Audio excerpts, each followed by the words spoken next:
Une nouvelle série de programmes de sécurité sociale pour des millions de personnes à faible revenu en Égypte, alors que les dirigeants tentent d'atténuer l'impact de l'augmentation rapide du coût de la vie.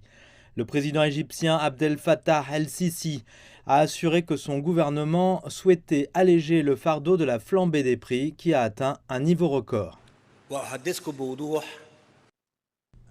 Les voix des Égyptiens peuvent être entendues. Vos rêves sont les mêmes que les miens et vos espoirs sont les mêmes que les miens. Je sens et je comprends vos besoins et c'est pourquoi j'ai ordonné au gouvernement et aux autorités de mettre en place ces mesures incitatives.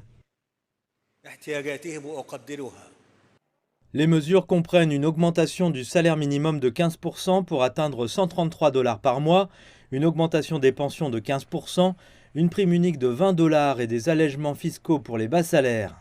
Les versements mensuels des programmes Takaful et Karama, destinés aux pauvres, ont également augmenté. Près de la moitié des 105 millions d'habitants du pays bénéficieront de ces mesures. C'est une très bonne mesure et j'en bénéficierai parce que je suis un employé de l'État et ce sera bon pour des millions de familles. Cette mesure arrive au bon moment car nous devons faire face à des dépenses élevées.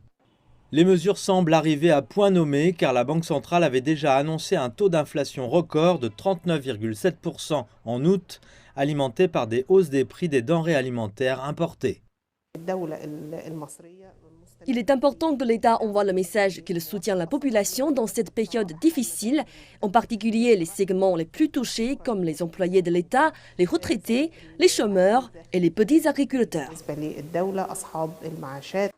Les mesures coûteront au gouvernement plus de 2 milliards de dollars sur le budget de l'État.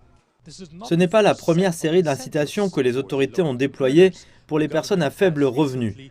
Depuis 2022, le gouvernement a augmenté 2 fois le salaire minimum et les pensions afin d'accroître les revenus des personnes vulnérables. Il s'agit de remèdes à court terme, mais les responsables travaillent sur une stratégie à moyen terme pour mettre fin aux politiques de resserrement économique. La solution réside dans la production et la production. Localiser la fabrication pour remonter la production et réduire les importations.